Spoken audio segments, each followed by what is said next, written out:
弟兄姊妹早晨，早晨，好耐冇企喺度，多謝歸堂，仲俾機會俾小弟喺中間嚟到一齊去分享神嘅道啊！多謝你哋，同埋好耐冇見到都老友記啊，就依稀認得個樣，老眼昏花真係真係老眼昏花。係啦，就分享下近況先啦。就你睇到我個樣都知道係咩歲數啦，咁你就退休之後咧，都會喺一間老人中心嗰度做服侍啊，做嗰啲嘅教書嘅工作啦、探訪嘅工作啦、關顧嘅工作啦。咁都有一個禮拜都有幾日去忙呢啲嘢嘅。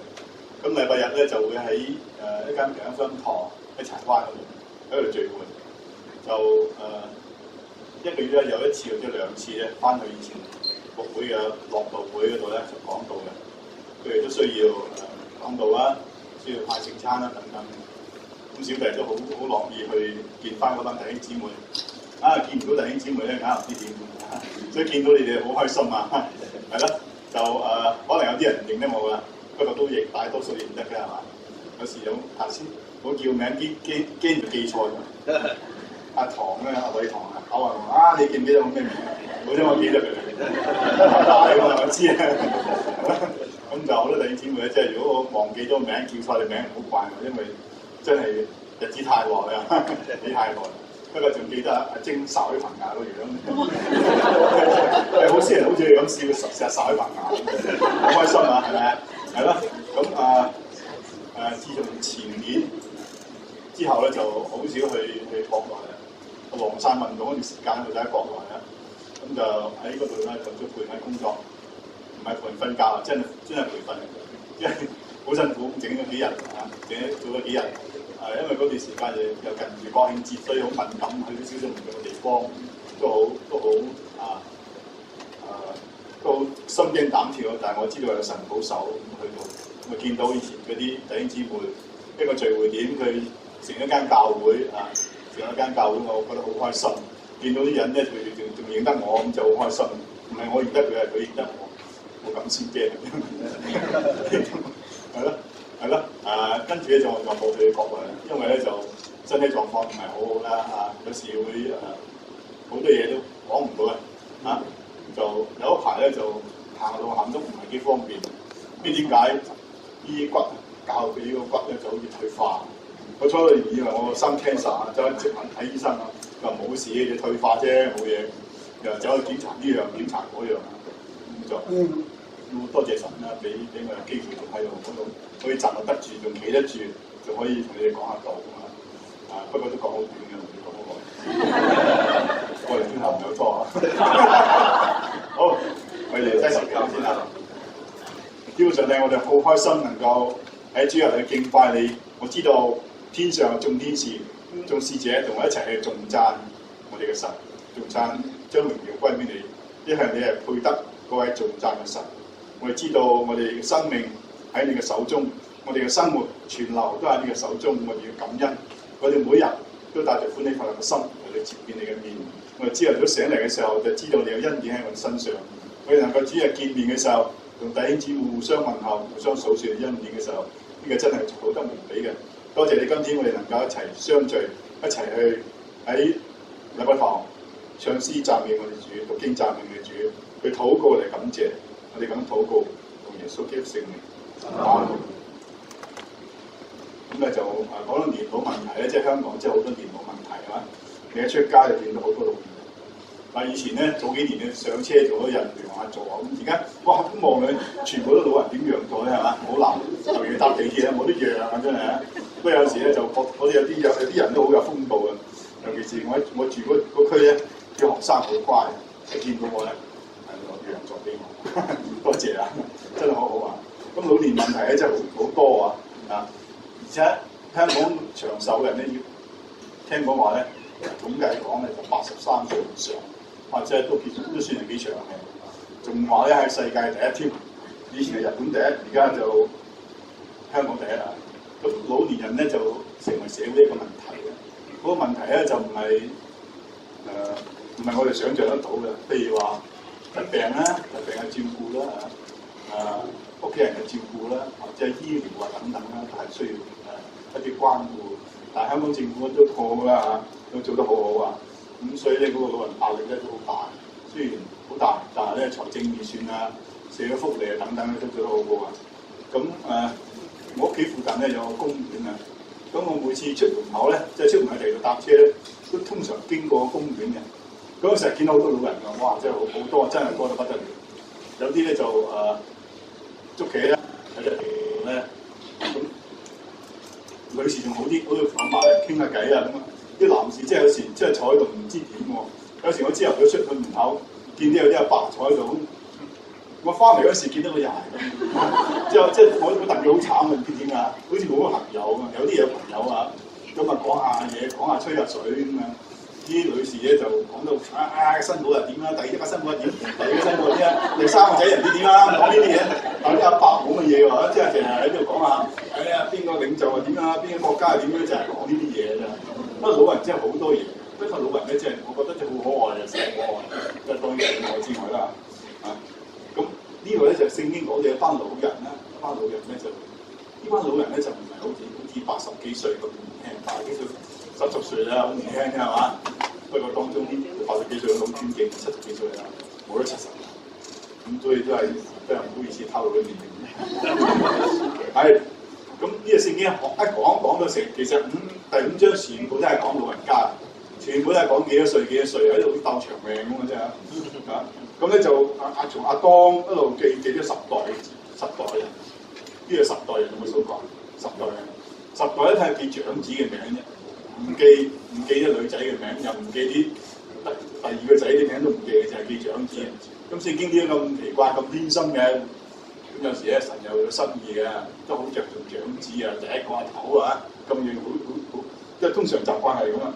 咁呢度講到咧又幾時又生幾多個仔，又邊度又生兒育女啊，又到冇年歲死咗啊！你成日都見到啊，又生兒育女，又到冇年歲死咗，成日都係咁啊，重複又重複啊！行行都係壽星公嘅，好多個壽星公喺度啊！千篇一律咁記載啊！咁其實除咗呢張聖經之外，記到好多壽星公之外，聖經好多地方咧都記咗好多老人家嘅。譬如申命記啊，摩西幾多歲啊？18歲，120歲，摩西120歲啊！摩西120歲，上帝仲要佢爬起山頂望望佢，咁望望佢啊！呢個迦南地啊，咁然後先至。你死啦！真係咁樣啊！眼睛唔分花啊！好彩我啲眼睛未分花，可能我都好似咁嘅命運啊！我120歲，約伯咧幾多歲啊？成身生埋瘡都知點啊？170歲，係啊，真係好搞啦，係嘛？170歲，仲有咧祭司，有個祭司長耶和華大咧，又130歲，都好多老人，不過咧都唔夠呢度啲老人咁老啊！不過咧鬥長命都有原因嘅嚇，有原因喎，你唔好理由係有即係無端端咁長命啊嘛。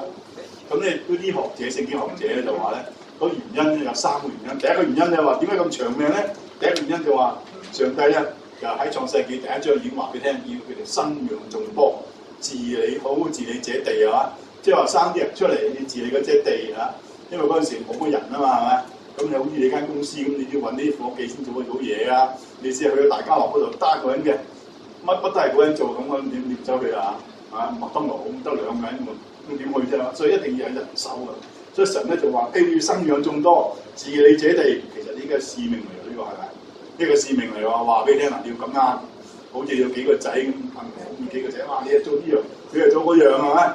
咁梗係咁有個使命俾佢啊嘛！話俾你聽要做啲乜嘢？呢啲壽星公咧，可能咧好忙碌嘅，雖然幾百歲啫，可能好忙碌嘅，因為佢又生幾多年代，即係又生幾多個，哇！好忙碌嘅。你睇下嗰陣時啲人咧，就唔係好似而家咁咧，你翻工咧唔係噶嘛，冇咩嗰陣時生活唔同嘅話，可能咧就要邊度有木瓜樹你就木瓜，邊度香蕉樹你就揾香蕉啊，要呢下幫我哋揾食物係咩？好辛苦嘅喎係嘛？咁啊當然唔好成日揾火龍果啊，揾火龍果食得好唔掂啊嘛，所以要小心啊！哇！佢咧就跟住係點啊？又話湊仔啊、湊孫啊，好多嘢做，好忙碌嘅。所以佢哋咧好不停咁忙碌，所以都好健康啊，冇休息嘅話，好多運動嘅。所以瞓着覺啦，咁攰瞓下覺先啦，瞓醒覺又好精神啊。所以佢哋好忙碌。但呢個長壽原因之一，人得閒唔得㗎係咪？得閒到都病，我都覺得放假咧就呢度又唔舒服，嗰度又唔舒服，一做嘅嘢上嚟就冇嘢係咪？所以咧佢哋猛咁忙啊！呢個第一個原因啊，啲學者話第一個原因。第二個原因咧，嗰時嘅地理環境、天氣問題啦，天未降雨啊，唔使驚，天未降雨，因為降雨之後咧就有好多有害物質咧就落嚟啊，落下之後先落大雨啊嘛，嗰時冇雨嘅話，唔有河水有溪水噶嘛，唔使落雨㗎，咁咧就嗰啲即係冇咗雨水隔住嘅有害物質咧，嗰啲人咧健康少少。所以我哋而家聽輻射乜嘢啊，都係天上射入嚟啊嘛，係嘛？啲學者咁話，我都係咁講。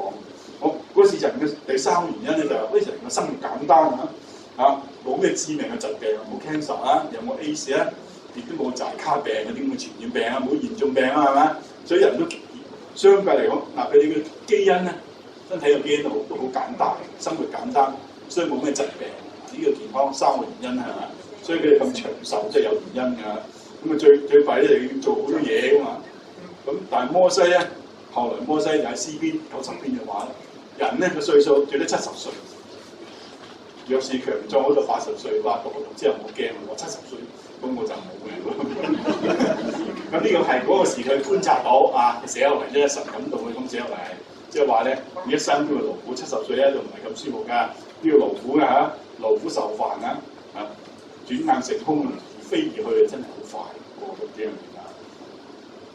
所以有時今時有啲長壽咧，都係有問題，有啲好多嘢要去做好關顧㗎。今日我哋時時咧，有啲人咧聽到新聞咧，都老年人咧，因為個社會關係啊，啲人際關係啦、職業啦，冇人理咧，或者生病咧，有時咧就諗唔開就自殺，即係覺得好可惜。咁跟住咧帶嚟好多問題，所以呢個都係好可惜嘅，都係我哋呢度諗一個問題。好啦，咁啊啲講完呢啲嘅長壽原因之後咧，你睇亞當嘅家譜啊，其實咧神咧就係讓嗰啲人咧生啲兒女咧有家譜落嚟，做家譜，都係邊個生邊個，邊個第幾個、第幾代咁啊啲啊，所以亞當嘅家譜咧就初初咧就希望個仔啊，驚啊邊個啊，嗰個人得到個仔得啦，我生咗個仔啦，點會知嗰個人點啊？生性係嘛，即係啲人都好暴躁嘅。好犀利嘅，咁因為同個細佬獻祭嘅問題咧，就拗頸啊，又點啊？我揾啲數人殺死個細佬啊！個細佬都唔知喎，真係好無辜㗎，獻祭啫嘛，你得唔到上帝喜悅，關咩事啫？咁啊過咗去啊！所以佢嗰啲後代咧，都唔係一個好嘅後代，佢仲有個後代咧，就拉麥呢個人啊！呢個人咧就好殘暴，好惡嘅。喂，人哋殺嗰個人咧就唔知幾多，人哋殺我嘅話，我遭到唔知幾多倍，7倍，要打翻我七錘㗎嘛！哇，不得了好惡啲人啊！佢後代好殘，同埋佢後代咧就發明啲古靈精怪嘅嘢啊，又有刀劍啊，又咩好多嘢㗎嚇。咁啊所以神咧覺得佢嘅後代啊真係都麻煩。所以後來嗰個人咧第4章之後，第5章就冇記到嗰個人嘅後代啊。創世記第5章之後，覺得神咧就呢啲咁嘅後代咧，即係唔好搞我啦嚇。所以咧，傳道書啊，所羅門就感嘆：一代過去，一代又來啦嚇，地腳永遠長存，都喺度啊。但係以過個世代冇人紀念嘅，即係嗰個人就係過咗去就冇人紀念啊，記唔到啊！即係我哋而家都記唔到我哋前邊阿爺個阿爺叫咩名都唔知啊，喺邊度做咩職業都唔知啊嘛，所以啲係啱嘅。即係所羅門嘅感嘆係。好啦，第5章係講到咧，神憐憫亞當夏娃，再俾一個後代俾佢代替咗亞伯啊。嗰個人就係點啊？嗰陣時130歲喎，亞當咧就生咗塞特啊，塞特啊，有人讀賽特就塞特。於是咧，塞特嘅意思就另立一個，即係再俾一個仔佢啊。嗱，呢個係神特登俾佢嘅，啊，呢個係神嘅祝福。所以我哋有 B B 咧，屋企有 B B 出世咧，係神嘅祝福。咁神咧就將佢形象同亞當相似，因為亞當係似人嘅形象啊。所以塞特咧繼承咗亞當嘅形象，神嘅形象。好奇妙就係塞特喺105歲咧就生以諾士。以諾士嗰陣時啲人開始先求告神嘅名啊，嗰時先開求告神嘅名。咁以前點啊？即係照自己盟嚟咁就咁生活嘅喎嚇。咁到以諾事先話俾我聽，佢求告神嘅名喎，即係伯拉罕佢嘅遷居都係啦，去到地方就建立祭壇啦，求告神嘅名，好多祭壇咁。咁而家以諾事係佢開始求告神嘅名。其實聖經話俾我聽，亞當咧耶穌基督係第二個亞當，亞當係神嘅形象，耶穌基督嚟到世界上咧就代替咗亞當嘅形象，代替咗神。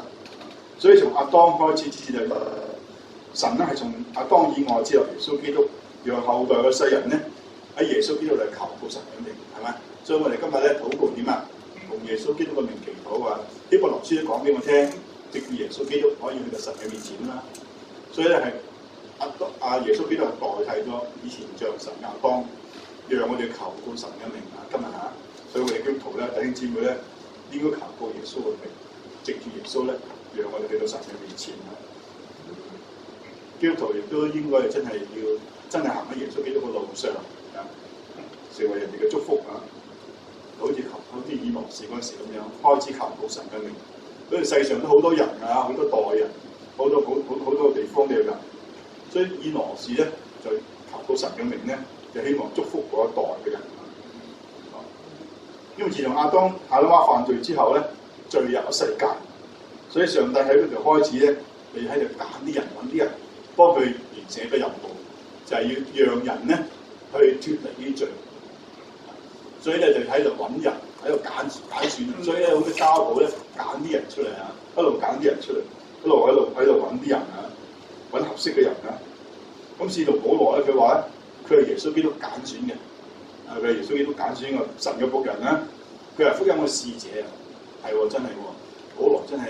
神揀選佢，本來佢係殘嘅基督徒，反對人嘅話，本來佢係一個只以世間學問為誇口嘅人，但係一神揀佢，要佢做一個使徒，要佢將耶穌基督嘅福音話俾人聽，所以佢係真係被揀選，福音嘅使者，佢自己都話福音嘅執事，福音嘅使者係嘛？所以各位弟兄姊妹，各位年輕人，如果你屋企仲未有人信，有人仲未信主嘅，你親戚朋友有人仲未信主嘅。咁你就係耶穌基督差派嘅福音使者嚟喎，係咪？咩話？唔係秦生咩？話我唔係話秦生，只不過係你傳道人，將福音話俾你聽，將聖經解釋俾你聽，將真理傳遞啲俾你。但係嗰個使者係你自己做啊嘛。咁哇，咁唔係秦生邊個？梗係你啦，係咪？你日日喺屋企食飯，見到屋企嘅長輩，見到屋企人嘅，唔通你請個秦生屋企人去你屋企食飯係咪？所以咧，你就係福音嘅使者，係屋企福音使者嚟㗎。你成日見到啲朋友，就係要請佢信耶穌啊。所以咁先至要佢求告神嘅名啊嘛，係咪？好啦，咁咧就家譜裏頭咧好長啊，一路至到32節都係咁多家譜咁多人。咁其中有3個人特別，我哋要特別留意。呢3個人咧就係以諾，一個以諾啊，唔係進諾，以諾啊。咁5章18節講到話雅列活到162歲，生咗以諾。呢個以諾就唔係4章17節嘅以諾啊。佢話咧，以諾活到65歲咧，就生咗馬土撒拉。一聽到馬土撒拉嘅名，你就知道邊個。之後與神同行300年，並且生兒養女啊。都話同神同行300年喎，都幾犀利㗎。個馬土撒拉65歲生，唔係以諾生馬土撒65歲生馬土撒拉。咁以諾咧一共活咗365歲，與神同行。神咧就將佢取去，即係將佢接咗去，佢就唔在世上，即係佢冇經過死亡，就咁俾上帝接咗去啦。希伯來書就話俾我哋聽，以諾因為因着信被接去，不至於死，人也找不着他，因為神已經把他接去，只是他被接去以先，已經得了神喜悅他的明證。所以以諾個名就叫做教師啊，王澤或者公義個名就咁樣啊。所以以諾係一個與神同行嘅人。咁其實與神同行咩意思咧？就係得神嘅心意啫，常常同神有來往啦、溝通啦嚇，個生命好豐富啦。與神同行300年唔簡單㗎嘛，係咪啊？真係唔簡單。你今日叫我哋試下，叫你成日靈修啊，叫你成日翻祈禱會咧，翻崇拜咧，你都覺得心靈願意，肉體軟弱啊！冇啦，好攰啊，今日唔掂啊嘛，都會咁樣啊嘛，係咪？300年喎， 30日你都覺得好難過。我哋阿陳生話：，我哋一個月祈禱30日30日咁，哇！咁你真係低啊，唔得㗎係嘛？所以咧300年真係好難，而且呢個世代咧唔係有一樣好似而家咁邪惡，好多嘢玩舊嘢纏住佢圍繞住佢係嘛？即係300年都唔容易，所以我哋為以諾感恩啊！你能夠同神同行30年，其實我哋一樣得嘅啫。過敬虔嘅生活，一生啊，你80歲、90歲，一生敬虔，90歲、90年都得啩，係咪？人哋300年，我哋90年得啩。大概以諾嗰個世代一樣，同而家一樣㗎。所以同人咧，可以一樣好似佢咁同與神同行咧，可以嘅。所謂咧出淤泥不染啊！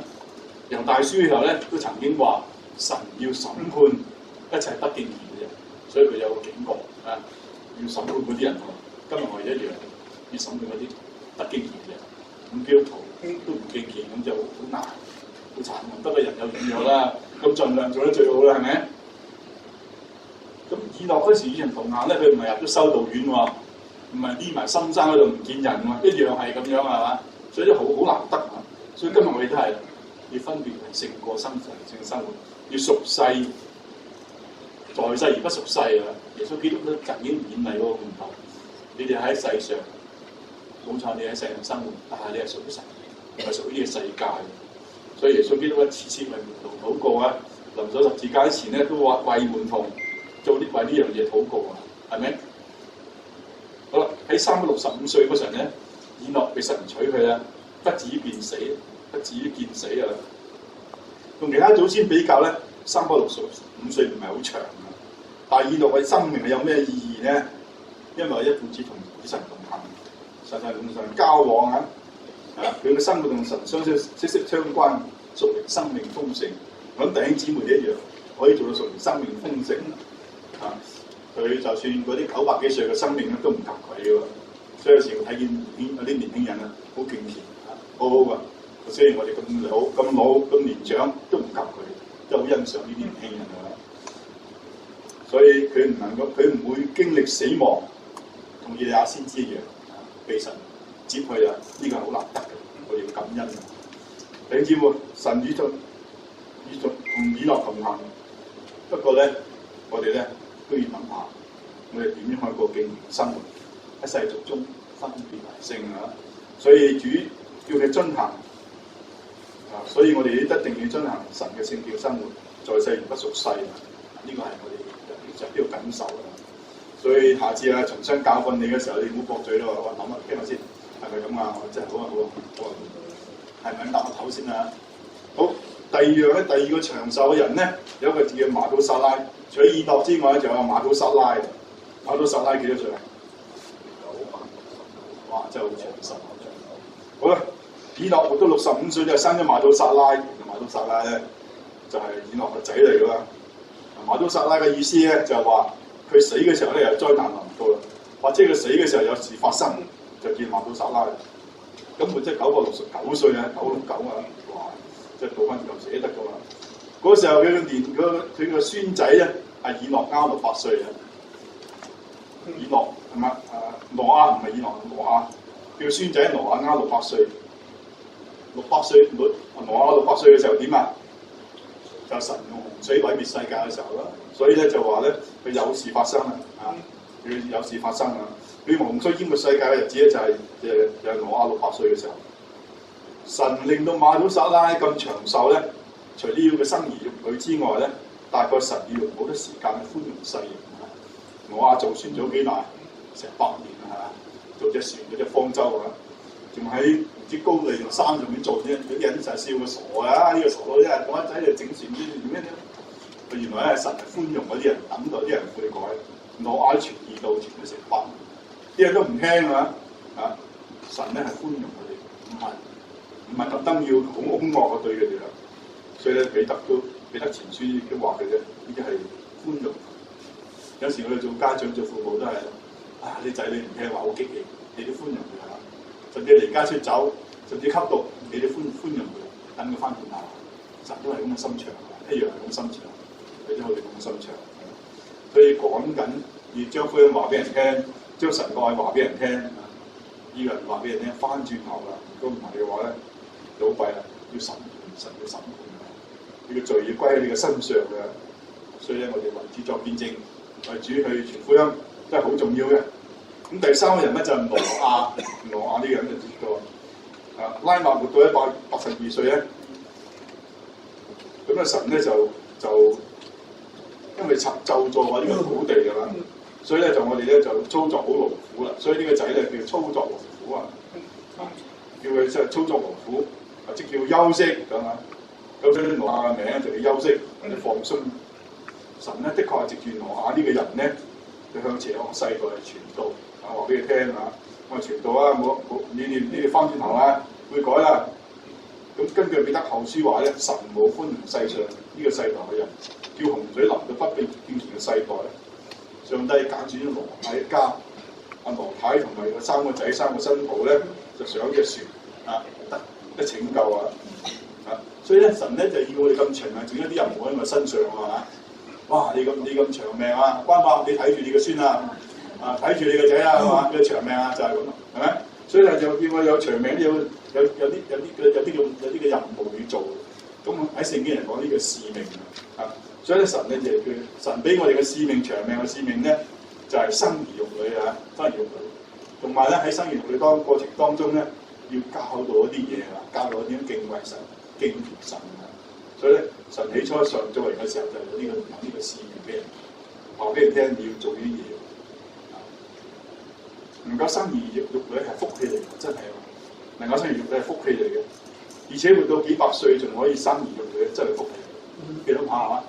先睇報紙話有個41歲個女人咧點啊？翻工呢個孕婦嚟又死咗係咪？哇！即係41歲咁年輕，即係同呢啲比較，真係唔夠稱啦係嘛？哇！咁都死，所以咧幾百歲仲生兒育女真係好難得嘅喎嚇，唔容易嘅喎，更加一個好大嘅祝福。能夠生兒育女，能夠生育咁多嚟成神嘅使命，呢個真係好大福氣。幾百歲得，哇！真係你諗下嗰啲婦女咧幾辛苦啊！而家做媽咪啲人知道，生下 B B 真係好辛苦係嘛？生 B B 好辛苦。咁有個弟兄咧又去產房同佢太太生 B B， 跟住第一胎啦，即係我覺得陪個太太，佢太太話：哎呀好痛啊！老公快啲同我祈禱啊！咁叫佢祈禱，祈禱啊祈禱。祈禱都未得，哇！都係就知道我好痛啊！咁啊背聖經啦，我冇帶聖經嚟，背聖經啦，咁啊唯有背詩篇30篇啊，23篇，背詩篇1次都唔得，2次唔得，哇！背咗幾次先得，啊！如果出晒嚟先得，睇我哋中國人仲需要詩篇嘅，冇啊，暫時冇啊，可能有啊，不過冇記179篇，好長啊，所以咧。嗰時啲婦女生育咧真係好辛苦嘅，你唔好以為好容易啊！生咁多兒女，所以記住係一個長子嘅名字。嗱，呢個係福氣嚟嘅，有咁長命人能夠生咁多 B B， 即係個福氣嚟㗎嚇，好難得㗎。我哋知道咧就有幾代人咧，基督徒啲人咧仲加難得係嘛，一樣咁難得。呢個世代有幾代人㗎？呢度有邊度有3代4代基督徒㗎？有冇？關幕有啦，舉手啦，冇啦，有3代基督徒係嘛？有啲係4代5代一路落去係嘛？啊呢啲好嘅真係啊，一路傳落去，唔好淨係個橫仔度指住啊，或者仲有係咪？一路落去啊，幾代一個落去，嗱呢個就係呢個屬靈嘅家譜啦，係咪？呢個屬靈嘅家譜嚟㗎係咪？神咧就要呢個家譜就係咁樣，屬神嘅家譜落去啊！如果佢哋全家信主咧，就更加好啦，更加要珍惜呢個成傳啦。如果你係家中第一個信主嘅人，要記得將耶穌基督福音帶翻你屋企啊！做福音大使喎，好嗎？做福音大使俾我哋嘅屋企人啦，我哋嘅後代咧都係信徒嚟嘅，咁呢個社會先至被影響，被活出一個好嘅社會啊！呢個聖潔嘅社會啊！我知道宣教會咧都好多年啦嚇，由西方宣教士。由日本去到西方，跟住由西方去到嚟到香港啊，都好多年係嘛？唔知幾多年，我唔記得幾多年。但因又45年啦，到10歲啫，好年輕啫嘛，好有活力㗎嘛。跟住堂咁歲，但保羅就話咧，佢話我用福音生咗哥林多教會，一生哥林多個弟兄姊妹係嘛？咁保羅冇結婚嘅，點有敬虔後代咧？呢啲咪叫敬虔後代咯？冇結婚呢樣可以有敬虔後代啫嘛？用福音生嗰人多教會嘅行動係咩？一樣得啫嘛，係咪啊？有啲人咧就有啲人真係佢帶好多人信主，雖然冇結婚，但係帶好多人信主。呢啲咪佢嘅敬虔後代咧係咪？呢啲感謝主啊！呢啲係特別嘅恩典嚟係嘛？但係呢啲信徒咧又信徒又福音生第啲信徒啊，呢啲實係一個屬靈家譜咯，係咪啊？所以我哋教會咧有呢個屬靈家譜好難得。一又同我屬靈家譜唔知傳到幾時啊？我唔知啊。神俾你嘅福氣點樣，你慢慢去承載啦，係咪？都係咁樣。所以我哋嘅家庭嘅屬靈家譜咧係點樣咧？好，我禮拜堂講翻自己啦，我哋嘅自己家庭屬靈家譜點咧？啊，保羅咧就喺以弗所書就講到話，要孝敬父母，使你得福，在世長壽。呢個第一條大經應許嘅誡命。咦，我喺屋企孝順咪得咯？啊，咪可以啦。係咪有長壽咪可以得咯？啊，唔係㗎，唔係咁樣。啊，嗰時咧，保羅只不過係話家庭嘅生活咧就要咁孝敬父母，要有長幼有序啊，有啲咁樣，然後將呢個屬靈嘅信息帶喺度帶落去，就係咁樣啊。就唔係話咧你又幾百歲長壽啊就可以得啦，咁唔係咁嘅意思啊。正式嘅嗰個孝敬父母長在世得福嘅長壽咧，喺出埃及記個最初頒誡命嘅時候就話。當孝敬父母，使你的日子在耶和華你神所賜你的地上得以長久。佢話喺耶和華所賜你嘅地上得以長久，嗰個意思咧就話一代一代咁傳落去 ，generation to generation， 即係話咧唔係你長命100歲、99歲、1000歲，唔係咁意思啊，係你屬靈嘅生命一路延續落去，喺呢個地上一路延續落去，一代落去，就係咁嘅意思。所以我哋嘅家族咧，我哋自己咧。我哋嘅教會咧有個屬靈嘅家譜㗎，所以長壽喺地上得以長久咧，唔係個別嘅長命，係一代一代嘅人傳落去，能夠世世代代有上帝嗰次嘅福，有屬靈嘅家譜一路落去係咪？嗱，神希望嗰時初都係咁啊嘛，揀亞當揀撒但出嚟都係咁樣啫嘛，係咪？咁啊到呢個世界上好多人發生，好多人出世喺世上啦，就亂曬龍好多嘢，但神一路都係咁維持啊，都係想。揀啲人出嚟，所以今日有宣教士，有傳福音的啊，都係想維持呢個屬靈家譜係咪？啊，呢個係神俾我哋嘅一個恩典嚟嘅，我哋好好珍惜嘅恩典啊！呢個屬靈嘅家譜、屬靈嘅生命係神特別俾我哋嘅，但係啲人唔知喎，希望啲人都知道都有呢個屬靈嘅成全係咪？咁呢個係我哋恩典嚟嘅，所以叫恩佑啊，所以恩佑堂啊，有恩典嘅保佑啊，係咪啊？係咪咁嘅意思啊？好，我哋嘅今日祈禱啊！叫上帝你俾我哋恩佑堂嘅弟兄姊妹喺呢個家裏邊享受你嘅恩典，知道前人所經歷嘅辛苦，所經歷嘅種種唔容易嘅。今日你就讓我哋知道，我哋要將屬靈嘅生命一路承傳落去，無論喺家庭嘅、喺社會、喺教會嘅，都要承傳落去。呢個係你俾我哋嘅使命，又俾我哋嘅恩典嚟嘅。我哋知道要珍惜，多謝你祝福我哋每一個人。讓我哋每一個人都充滿活力嘅，將你自己嘅福音去見證，將你自己嘅生命一路延續落去。多謝你俾我哋恩典，奉耶穌名祈禱，阿門。